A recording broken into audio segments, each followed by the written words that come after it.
Assalomu alaykum hurmatli obunachilar. Xohlasa bugun mana Qashqadaryo viloyati Qarshi shahridamiz. Akamiz uylariga chiroyli holatda mana palestina xizmatlaridan qilib beryapmiz balkonlariga. Bitta kecha quygandik. Havo sovuq bo'lishiga qaramasdan yaxshi qurdi. Ko'chirib, xudo xolasa oldi taraflariga harakatni boshlab yuborganmiz. Stokalarni qo'yib, stokamiz mana tepada ishlayaptilar. Stoka charchashlar yo'qmi? Zo'r, hammasi yaxshi. Mana shu xavfli ishlar bilan ko'pchilik so'rashadi, nimaga sekin ishlaring, juda sekin nima qilasizlar deyishadi. Mayda ish ko'p ishimizni undan ham mana shunaqangi o'zimizni hayotimizni xavfga qo'yib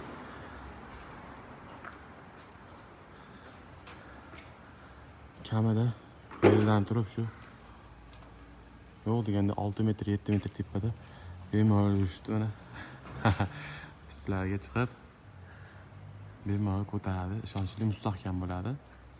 Kimga shunaqangi xizmatlar kerak bo'lsa, pastda stokamiz nomerlarini yozib qoldiraman.